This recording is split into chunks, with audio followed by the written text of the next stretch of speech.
Okay, I don't want to sound like demeaning at all. Like, Muse is a bigger band than Kardashev will ever be, right? He's got a lot more experience on the stage than I ever will. So sometimes with big bands, when I give positive feedback, people from some sort of sense of insecurity think I am placing myself above the band and talking down to them. If that's your perception, I want you to stay silent, work through yourself, seek inward as to why your first thought about people is an attack, and then deal with that on your own and leave me out of it.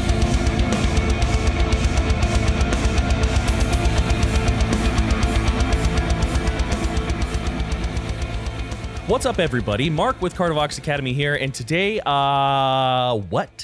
we are checking out a band I never would have thought would be talked about on Cardivox Academy. So if you're new here, this is a primarily metal vocal focused channel. We have a couple times ventured into songs that are primarily clean singing, and the populace has let us know that that is not what they're interested in. So we really don't do that a whole lot. But I myself am a metal vocalist, and I've been doing metal vocals for about 13, 14 years in a band called Kardashev. We released an album on Metal Blade Records recently, and I'm a vocal coach specializing very much in harsh vocals. So all of these like types of sounds, that's what I teach people to do. I do offer clean singing lessons, but that's usually just a handful. And today we're talking about Muse, Kill or Be Killed. What? As you may know, there are a couple ways that we pick videos. We take suggestions from the comments. We listen to our patrons. We have a Discord server with all sorts of cool events and things like that. And my business partner also scours the internet, and he was like, bro, you have to check this one out. And he said that with the recent Electric Callboy, and I doubted him, and it turned out to be good. So I'm doing that here. I like Muse. I think Muse is a great band. I was very into them for a while, but I just don't know. And I think that that's all there is really to say. If you enjoy the content at any point, like, share, and subscribe, hit the bell icon, all that stuff that we as YouTubers have to say, and we apologize for it, but it's important. But let's do this. Muse, Kill or Be Killed. 4 minutes and 59 seconds. Okay, here we go.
So I'm going to pause it here. 54 seconds. We usually pause in the first 40-second area. But so far, I definitely am hearing like a heavier vibe, right? It's interesting because, Muse is not a metal band. We know this. And so this heavy sound without a lot of low end and I'm not saying anything bad about their mixing at all. Their mixing is great. Again, I'm a fan of Muse, but this crossing of genres has a strange sound to me, but it's a strange sound that I enjoy. There's not as much of that like aggressive low end and volume that you normally would hear in a metal song, but we do have sort of these like prog metal sort of, I don't want to say genty because that's not really the right word, but yeah, sort of these metal sort of bouncy riffs going on for sure. And, that's pretty solid. Now, Matt Bellamy is a great singer. I'm not going to take too much time commenting yet because I'm sure we're going to get more, but I love the way that he adds breathiness to exit his phrases. Oftentimes, new singers, we, sort of, bang it out of our heads, no breathiness. And that's usually just to build a good foundation, but breathiness can be a really great tool when done properly. And he does that very, very well. Also, his forward kind of signature placement of like in his face. I always like that. But let's keep going.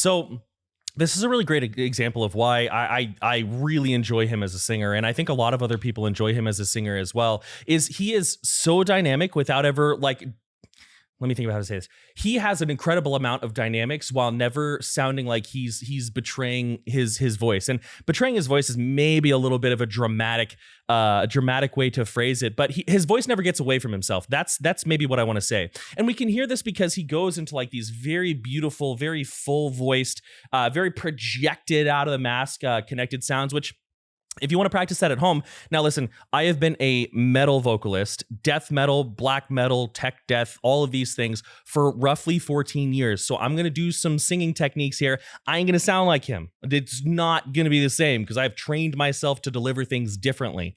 But we can get some of this same feeling if we want to connect our voice. And by the way, when I'm saying connected voice, I mean our vocal folds are maintaining a healthy connection while we phonate. Phonate meaning create speech sounds, essentially, right? We can do this by sort of taking a very common exercise you'll see all over the internet is like an air raid sort of sound. So we can do this like, ooh, ooh. Now what we can do is, rather than flipping into that head voice, flipping into that like sort of falsetto area, we can lower it, not reach as high, and we can hey, keep our voice connected, keep it sounding like a speaking voice, hey, right? And we can sort of let that descend.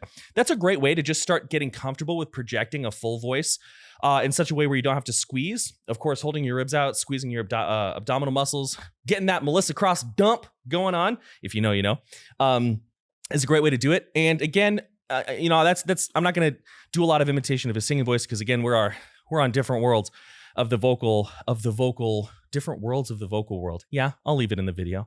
But the breathiness, the moving back and forth between light and heavy tones, awesome. Really love it. Still not quite sure why we're talking about it here, but so far the song's a bop. Like I would listen to this absolutely on my own. And again, my business partner Alex, he knows what he's doing. So let's see.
It's a really great even airflow, and that's no surprise coming from him. Because if you're not familiar with Muse, first of all, I'm surprised. Second of all, they've been around for a while, and we've all heard his voice over the years, and it's always impeccable. And I know that sometimes when people watch these reaction videos, there's this thing, well, they only say nice things, and sometimes that's true because I want to find the positive in every video I do, even if in the back of my head I'm like, ugh, I would never listen to this song.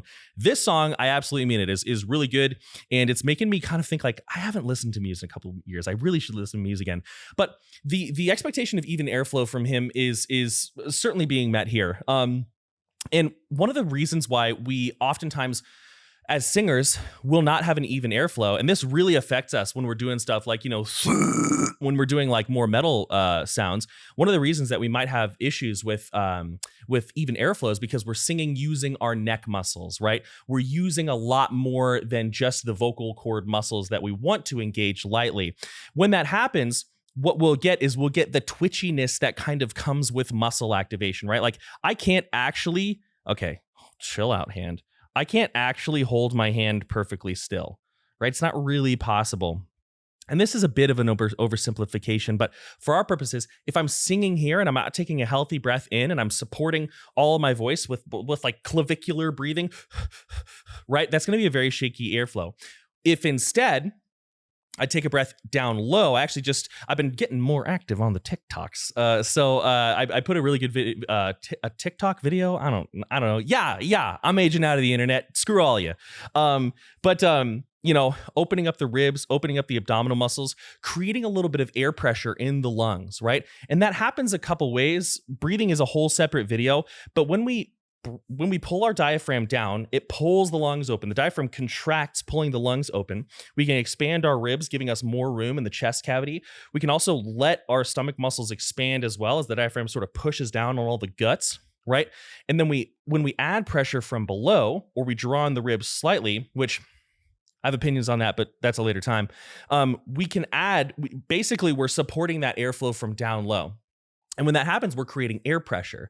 And when we ride the air pressure, if you're doing it properly and you get control, vocal muscles do have something to do with it. But when you get control, you'll have an even airflow. It's like if you have a can of compressed air and you're like, compressed air doesn't have a shaky airflow because it's just physics, right?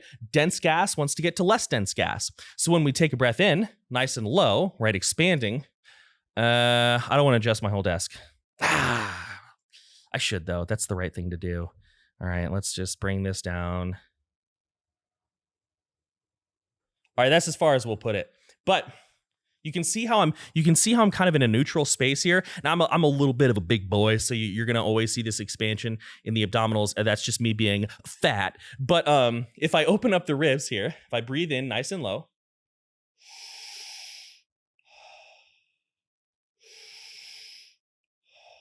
you can see that expansion.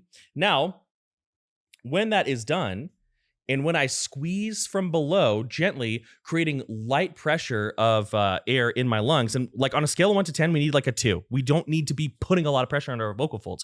We'll get a more even sound. So, and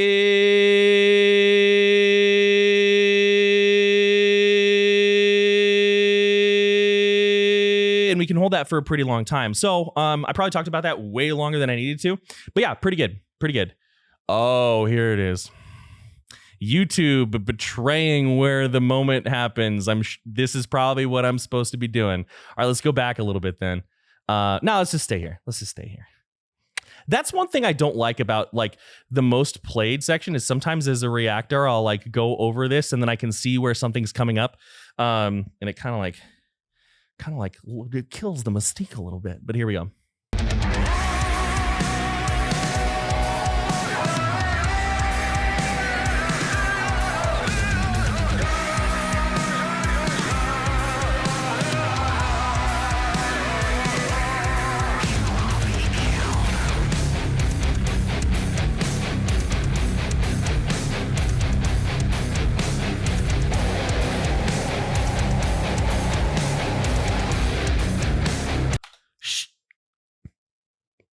I'm sorry, what the grass-fed...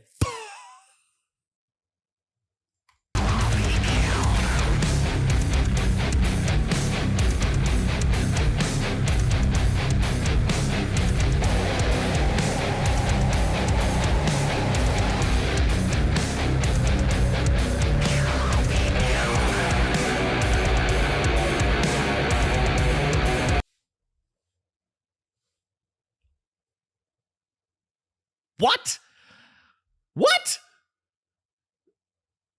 On this, the day of our Lord, Samwise Gamgee, Muse is a metal band now.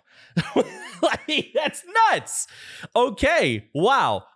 So we've got a lot to talk. Well, we got a couple things to talk about there. First and foremost, like, y'all, good job. Okay, I don't want to sound like demeaning at all. Like, Muse is a bigger band than Kardashev will ever be, right? He's got a lot more experience on the stage than I ever will. So sometimes with big bands, when I give positive feedback, people from some sort of sense of insecurity think I am placing myself above the band and talking down to them. If that's your perception, I want you to stay silent, work through yourself, seek inward as to why your first thought about people is an attack, and then deal with that on your own and leave me out of it. But good job, Muse. Good freaking job. Like, a lot of times when non-metal bands try to bring metal into their music, it sounds very ham-fisted. It sounds very forced. And all of us metal people over here are like, You put a metal section in a song, we get it. This was freaking seamless. This was awesome. And he, like, the thing about it, like, compositionally, right? The thing I like about it is that he added a lot of really interesting weight to his voice that kind of reminded me of like a Serj Tankian sound from System of a Down. I would have to hear it again, but I like it to me, just in my memory. Like it had the like it had this like not heavy as in metal, but heavier as in his voice was heavier. His voice was holding more weight. And then he did that, like, it sounded to me like a false chord scream. Now, what we have here, there is a lot of gain on that to add some extra crunch, right? To add some extra depth. That's totally fine, right? That's no problem. But for any Muse fans that are here wondering how one of their favorite singers did that, let's talk about it. And first and foremost, to Muse, and all the non-metal fans who are here because they're interested in a metalhead's take on Muse's dive into metal. Jesus Christ, I'm so excited I can't get sentences out. Welcome. We are happy you're here. From what I could gather from that, again, there was a good chunk of gain, there was a good chunk of crunch put on there, but it sounded like, and my business partner was telling me that he referred to it as a death growl, and people don't really use that term here anymore, which is totally fine, doesn't matter. But when that was used more frequently, and from what I hear here, it tends to refer to something called a false chord growl or a false chord scream. Now, a false chord growl and a false chord scream is the reason a lot of people start there, and the reason a lot of people who have been singing for a long time will get into this sound first is it's very natural because it uses a lot of the same structures that we use to clear our throat or to add just like natural grit to our voice. Now, don't sit there and clear your throat for 45 minutes because clearing your throat, while it can be a good exercise to feel the false chords, it's not necessarily something you want to do frequently because it is hard on your voice. But like one of the quintessential exercises back in the day was the heavy sigh, right? And you can hear that. Now, when you do these things, throat clear, heavy sigh, if you don't have an understanding of resonance placement and breath support, you're going to feel it right here. Or if you do have that understanding, but you're trying something new, you're going to feel it right here. And it'll feel like something kind of like hard is flapping against the front of your neck. Right? What we're doing is we're relaxing our vocal folds so that they stay open, and we're allowing the airflow to move upwards and rattle all the tissues above the vocal folds called the supraglottal tissues, along with the structures even above that, the postpharyngeal wall to a degree, the soft palate, the uvula, the tonsils, all of these things. And what metal vocalists will do, especially vocalists who are more focused on false chord sounds, they're also fry screams and many things in between, they will train themselves to get that sensation of distortion as high up as possible. Now, one thing that's important is I've seen some disagreements here and there about where one should fully feel their vocals. Some people, such as myself, right, when I do it properly and, record whole albums, I feel no distortion here, right? Nothing below the curve of my jaw. Other people, they may feel it not on their vocal folds, but a little bit lower. The reason for that variation is not a lack of their ability to be in tune with their body, although that sometimes does happen amongst new vocalists.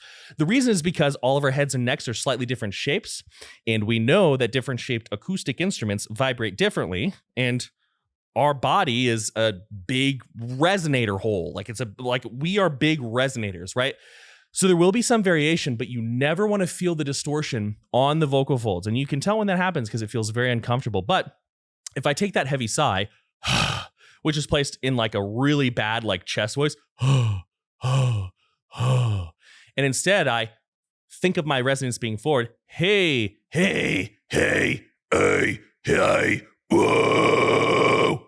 Right? That sensation will feel a lot higher. Whether or not it's, here, it's not really a thing that's worth talking about. But when we have that, whoa, we get what is kind of like the old school death metal growl, which sounds like what he was building on. Well, a lot of people, it might be a little bit overly breathy. Whoa, but that's a stylistic thing as well. So that was cool. I want to listen to that one more time just because I'm kind of delighted about it. That was so cool. I talked about that for a very long time. And there's something about that in the YouTube terms and conditions. It's Article 9, I do what I want. Anyway, I'm spicy in this video. I need to calm it down. All right, here we go.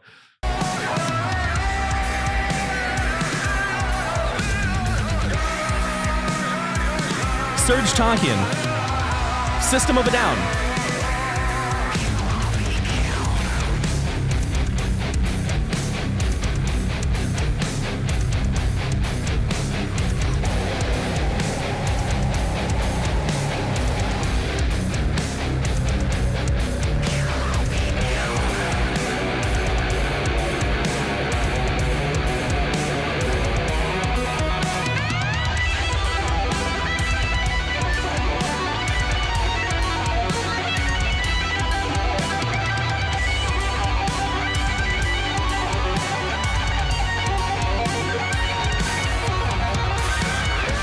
I'm sorry, but that's a really good moment on the guitar. So this riff that he's doing, it's very reminiscent of a metalcore riff. Like metalcore riffs, especially in the early 2000s, there was a lot of like string skipping between like the low E or the high. I'm not a guitarist, so I get this stuff. You know, some of my terminology is off, but there was a lot of like there was a lot of that, and he's kind of playing around with that sound right now. And then he moves into a very iconic Muse solo, which is still very, very shreddy, but sounds a lot more like them. So like, now I don't know the backstory of all these musicians. Maybe some of them have metal side projects, and they are musicians, so you know they know a lot about music, but they did their research. Like, this is very intentional and very well put together. This song is very well put together.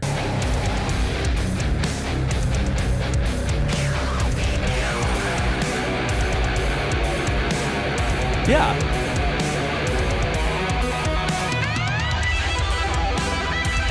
Butter.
Man, I wish I had the money to throw expensive guitars around. Shit. So a couple things I want to talk about. Usually at this point, I just wrap up the video, but there are a couple things I want to talk about. First and foremost, that was really freaking good. I'm not really plugged into music news at all. So I don't know, but I'd be really interested to hear what the Muse fandom thinks of this song. And well, okay, hold on. Let's just take a peek. Well, there are 2 million views and 75,000 likes. So a good amount of people seem to like it. I think it's great. I think it's really cool. Like, you know, they really, I think, did metal justice. You know, my business partner, Alex, he was talking to me about, like, this is something that they wanted to bring forward. And I think that they did a really good job. Should Muse become a metal band? It's not my place to say. But I think that they understand the metal sound really well. And I think that if they wanted to make this a seasoning that they place in songs here or there, that they would do a really good job of it. I'd also be really interested to see Matt, you know, maybe develop in other ways, because dude can do whatever he wants.